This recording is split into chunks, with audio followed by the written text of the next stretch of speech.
the PlayStation 5, the no excuses console, or as I like to refer to it, the start of the golden age of console gaming. So I want to let you guys know a little bit about me.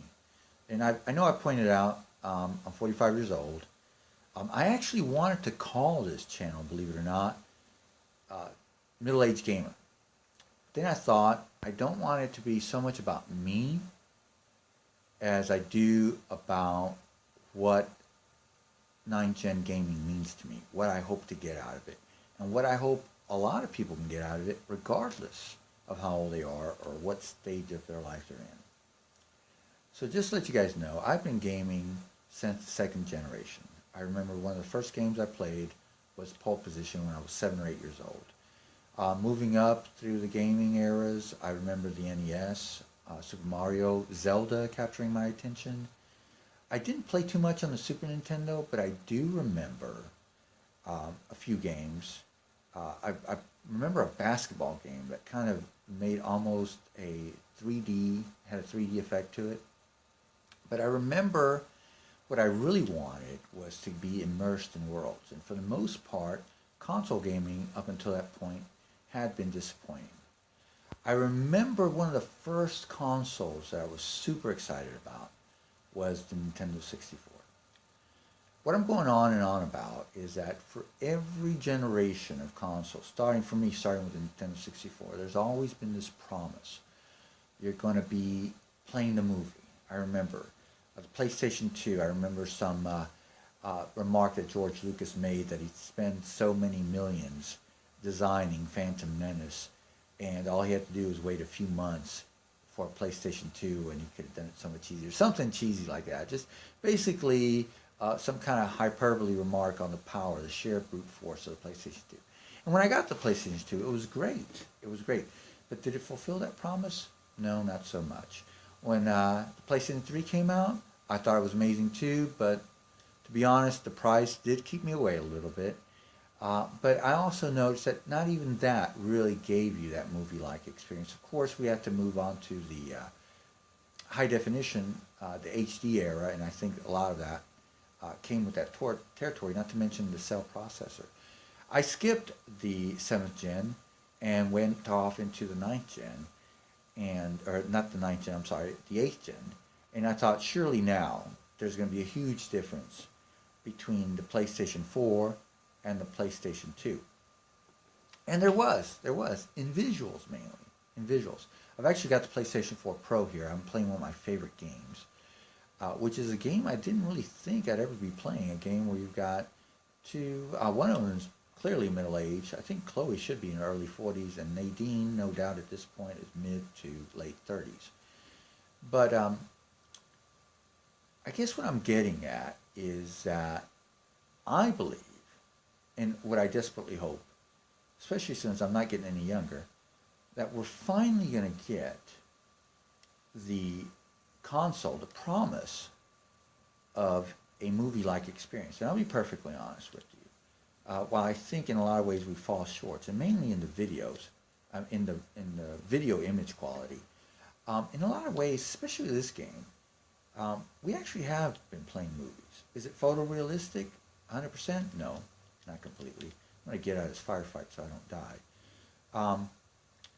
But I remember with Tomb Raider being one of the first games I really felt like I was in a movie. I was playing the story.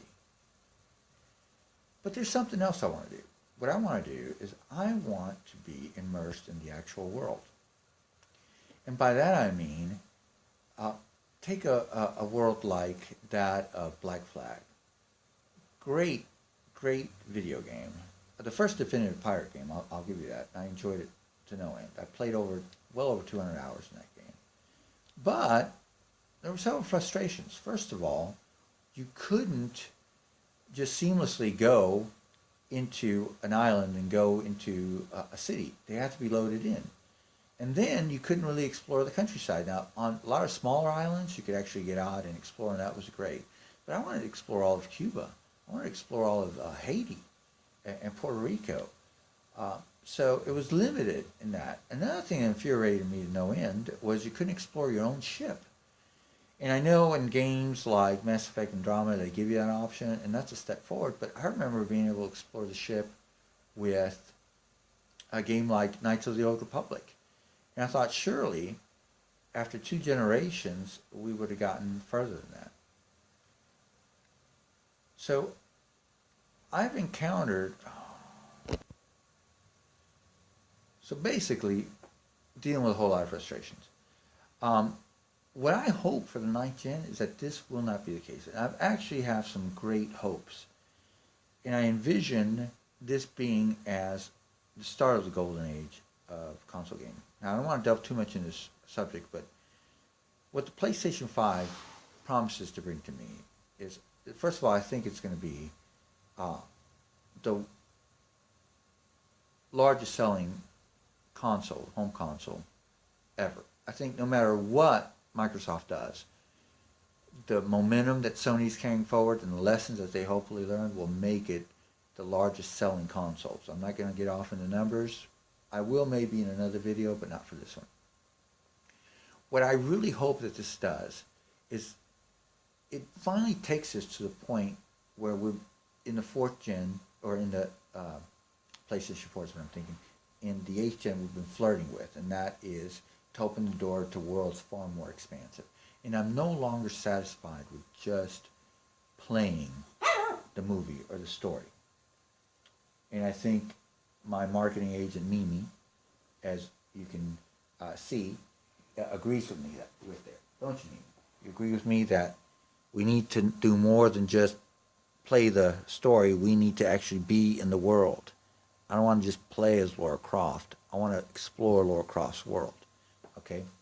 So, I think that with these new possibilities, a greater base, we're going to be inviting people to explore universes and an audience that we've never had before. I don't think that it's just going to be a console that parents buy for their kids, or middle-aged gamers like myself buy for themselves. I believe this is going to be a console that grandparents buy for themselves. They'll buy it for their kids too, but they'll also buy it for themselves.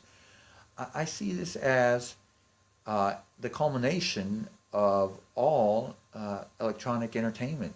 This is going to be the ultimate expression of electronic media.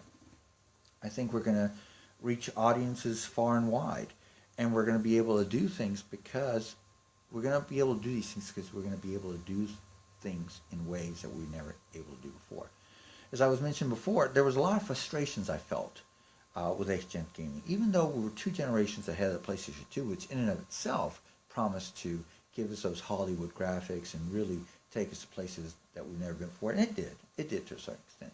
I think we're finally at the point where it will be the no excuses console. We will be able to do things truly in a way that we never have been before.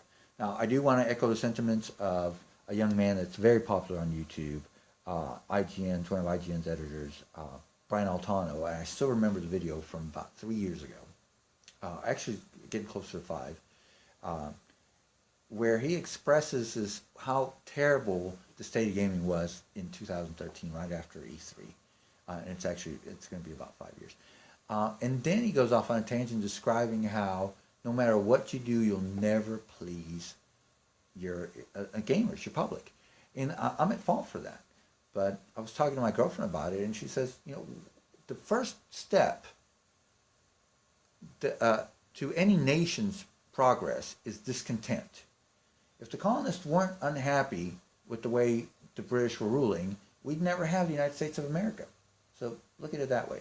If we want to push things forward, we should never be ungrateful, but we should never be content until we reach that point really where there's nowhere else to go.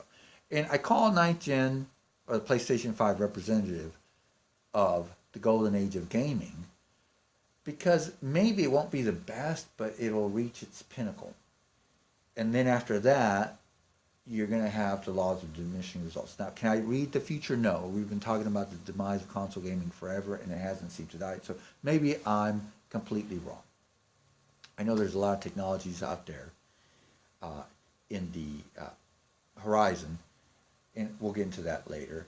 But I also know there's a lot of things that haven't been done, a lot of things I would like to see done. I want fully explorable universes. Do I want No Man's Skies with Uncharted Legacy visuals? Well, maybe that's not 100% possible. Maybe that's not the most realistic. But maybe we could get an expanded, more intuitive version, a more gripping narrative of something like Mass Effect Andromeda. We were even talking about how much we love the concept of Titanfall 2, but it was straddled to a bro shooter genre.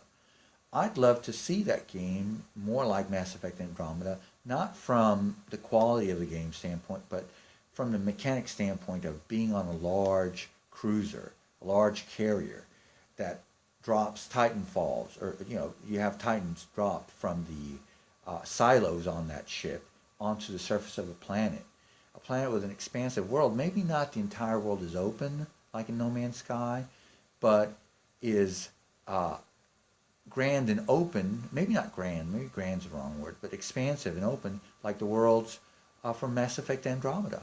And maybe there's a narrative there. Maybe you could choose between third and first person.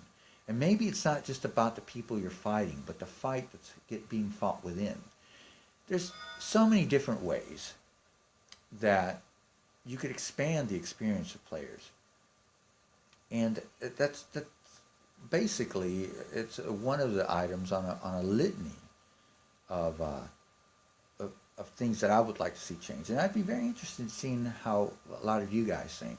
I want to thank a lot of you guys, actually. I know I keep doing this every video, but I think I may have 2 or 3 videos now that are over 1,000 views. So I know you guys are watching it. I thank you very much.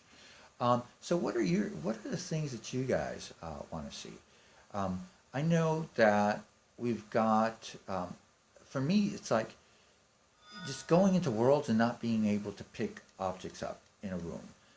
The sit button for me would be revolutionary. I'd like to be able to go into a restaurant and actually have a meal and order a meal organically. It's these types of things. And I know certain games do these things better than others. But I'd like to see them in a greater variety of games, especially open world.